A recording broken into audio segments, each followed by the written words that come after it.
Hello students, in this video we are going to discuss some numerical based on projectile motion.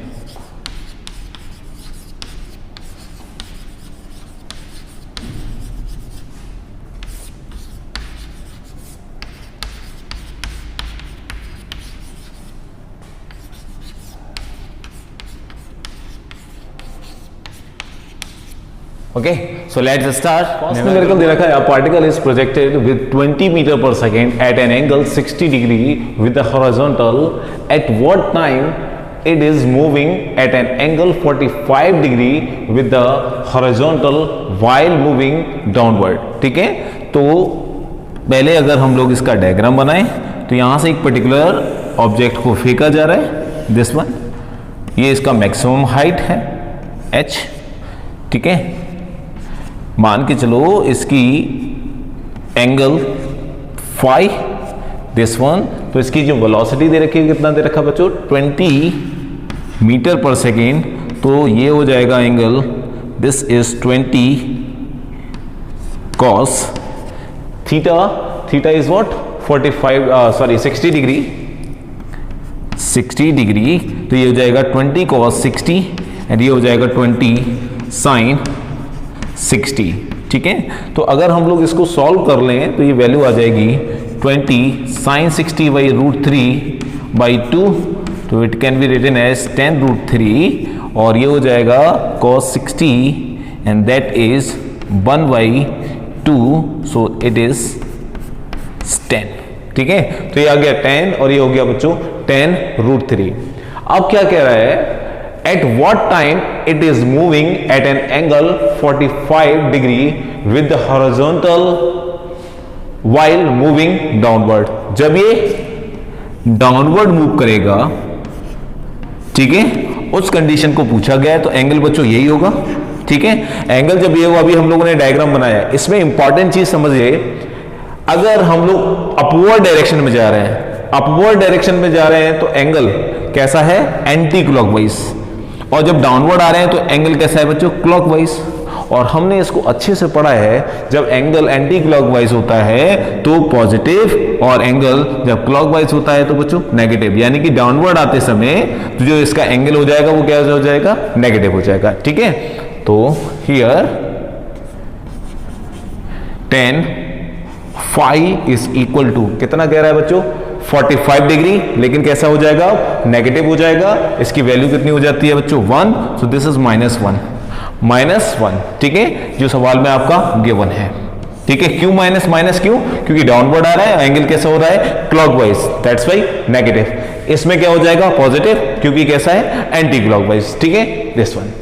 अब अगर velocity की बात करें बच्चों, तो यहां पर जो वेलोसिटी हम लोगों ने निकाल रखी है अलोंग द एक्स एक्सिस और वाई एक्सिस, तो 10 फाई को क्या लिख सकते हो आप लोग, 10 फाई इज, अभी हम लोगों ने निकाला था, this is equal to Vy upon Vx is equal to -1। तो यहां पर अगर हम लोग वैल्यू रखें, so it can be written as 10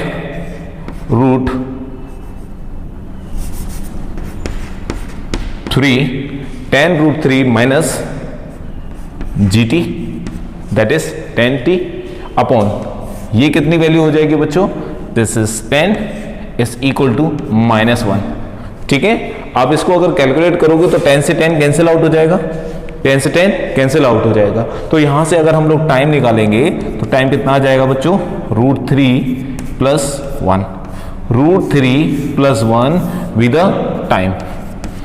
so this is your answer, option this one, ठीक है। तो दिस इज द आंसर, ठीक है। यहां से स्टार्ट कर रहा है तो मे बी आप लोग मान सकते हैं this is U Y and UX, ठीक है, सो डोंट बी कंफ्यूज, ठीक है। So this is the answer, तो ये क्या हो जाएगा, आपका पर्टिकुलर आंसर हो जाएगा, ठीक है। देखें इसको अच्छी तरह। अब बात करते हैं नेक्स्ट न्यूमेरिकल की।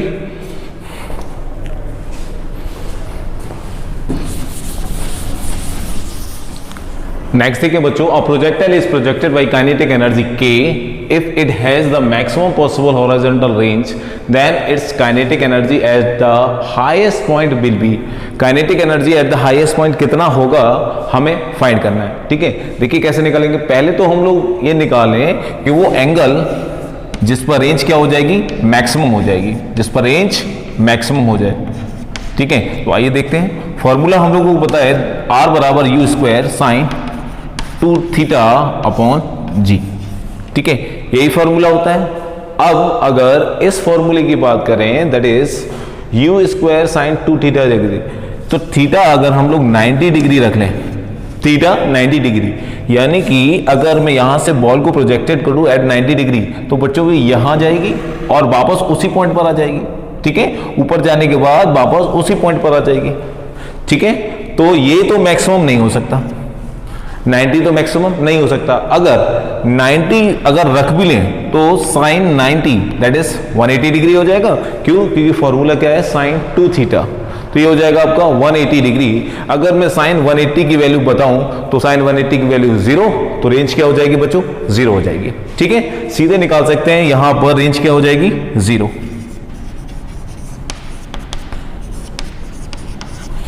ठीक है, अब 90 रख लिया। अगर हम लोग 45 की बात करें तो 45 क्या हो जाएगा बच्चों, 90, यानी कि साइन थीटा की मैक्सिमम वैल्यू क्या होती है, 1, तो साइन 90 की वैल्यू क्या होती है, 1। तो अगर ये साइन 90 इज 1, इसका मतलब रेंज क्या हो जाएगी बच्चों, मैक्सिमम। तो रेंज मैक्सिमम कब होती है, जब एंगल कितना हो जाए बच्चों, एट 45 डिग्री, एट 45 डिग्री। अगर 45 डिग्री से हिट करोगे एक फुटबॉल को तो वो मैक्सिमम रेंज गेन करेगी। तो यहां पर देखें, a projectile is projected by kinetic energy के if it has the maximum possible horizontal range, it means that theta is equal to 45 degree. तो अगर मैं u निकालूं तो u किसके बराबर आ जाएगा, u साइन हॉरिजॉन्टल है that is cos theta. So this is u cos theta. तो cos कितना है बच्चों आपका 45 डिग्री, तो cos 45 की अगर वैल्यू रखोगे so this is 1/√2, 1/√2। ठीक है, तो ये आ गया बच्चों along the horizontal, ये वैल्यू आ गई। अब हमें काइनेटिक एनर्जी की बात कर रहा है, तो काइनेटिक एनर्जी होती है बच्चों हाफ m, u निकाला है that's u square, so k is equal to half m, u की वैल्यू u अपॉन √2, तो u स्क्वायर है तो ये कितना हो जाएगा बच्चों, mu square by 2। mu square by 2 is what, kinetic energy. ये क्या होता है भाई, काइनेटिक एनर्जी। तो क्या लिख सकते हो, k is equal to 1/2 of k, 1/2 of k that is 0.5k, 0.5k। तो यहां पर मैक्सिमम पॉसिबल हॉरिजॉन्टल रेंज से हम लोगों ने इसकी हाईएस्ट पॉइंट पर काइनेटिक एनर्जी निकाली, तो वो आ जाएगी बच्चों 0.5k, 0.5k be the answer. ठीक है, तो ये आपका कंडीशन हो गई, दिस इज 0.5k। देखें इसको, हो गया बच्चों।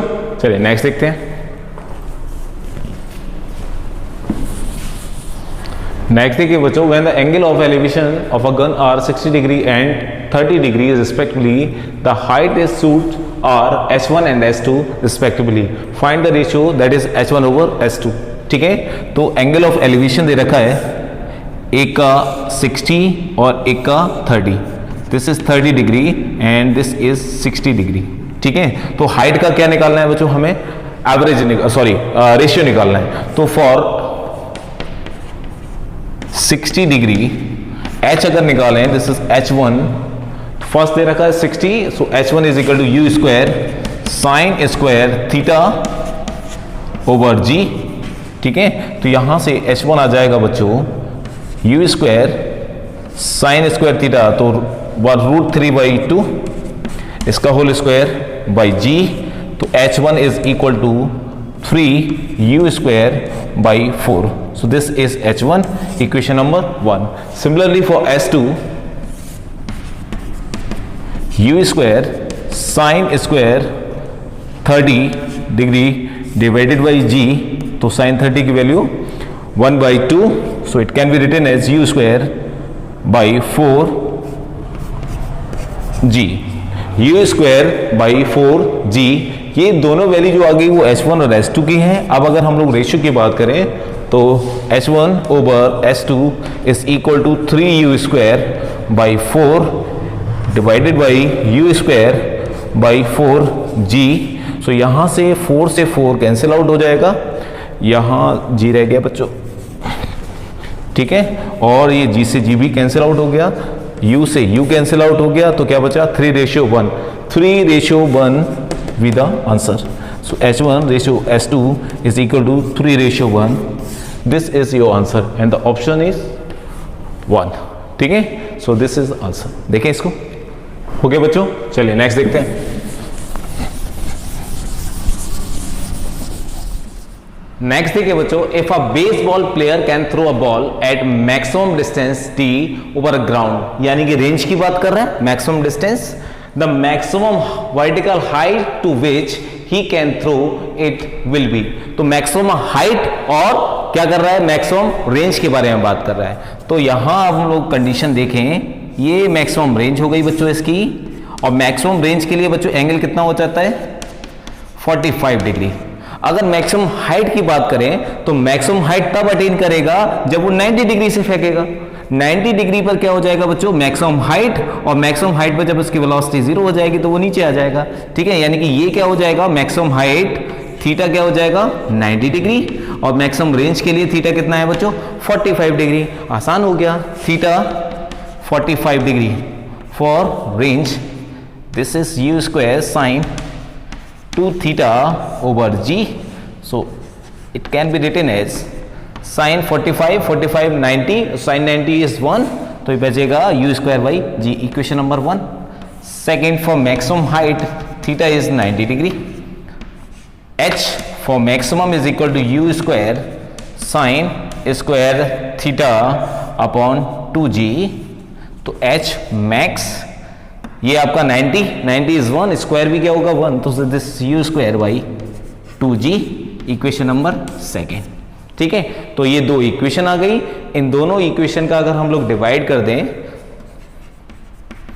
जब हम लोग डिवाइड करेंगे देखिए u स्क्वायर से u square cancel out, g से g कैंसिल आउट, और 2 ऊपर पहुंच जाएगा तो क्या आ जाएगा, देखें h ओवर r। अब r क्या कह रहा है, ये d के बराबर है, तो हम लोग r को रिप्लेस कर सकते हैं d से, इज इक्वल टू ये h की value u square over 2g upon u square over g, तो u स्क्वायर से u square cancel out, g से g कैंसिल आउट, ठीक है, ये इसकी वैल्यू आ गई। अब अगर हम लोग इसको लिखना चाहें तो h मैक्स किसके बराबर आ जाएगा बच्चों, so this is d by 2 के बराबर, d बाई 2 के बराबर, तो ये आ जाएगा, ठीक है। और वैसे भी दिख रहा है मैक्सिमम रेंज के लिए जो हाइट मैक्सिमम होगी वो यही होगी, तो इस रेंज की कितनी हो जाएगी बच्चों, हाफ हो जाएगी, ठीक है। So this is the answer. और रिलीव भी कर सकते हैं इसको, ठीक है। देखिए इसको, अगला देखते हैं, हो गया। चलिए अगला देखें, ठीक है बच्चों, a projectile can have the same range r for 2 angles of projection if t1 and t2 with the times of flight in 2 cases, then the product of time of flight will be, यानी कि t1 और t का ratio, t1 और t2 का ratio किसके directly proportional है। ये factors दे रखे हैं, यानी कि 4 ऑप्शन दे रखे हैं, करेक्ट आंसर निकालना है। एक बात हम लोगों को पता है कि अगर एंगल 45 डिग्री होगा तो मैक्सिमम रेंज होने वाली है, ठीक है। तो अगर फॉर t1 के लिए equal to 2u sine theta by g, ठीक है। तो इक्वेशन इसको पहला मान लिया हमने, फॉर t2 के लिए मैंने माना is equal to u sine 90 minus theta over g, 2u sine 90 minus theta over g, ये दो वैल्यू हम लोगों ने ले ली, ठीक है। अब अगर मैं t1 की बात करूं तो यहां से 2u sine theta by g as it is, और यहां देखें t2 किसके बराबर आ जाएगा, 2u cos theta by g, ठीक है, ये हो गया। दिस इज इक्वेशन नंबर 1 और ये equation number 2, equation number 1 and equation number 2। अगर हम लोग दोनों का मल्टीप्लाई कर लें तो क्या आएगा, देखिए जरा, T1 मल्टीप्लाई बाई T2, तो T1 कितना है बच्चों, यहां से देखें 2u साइन थीटा बाई जी, इसको साफ करें जरा,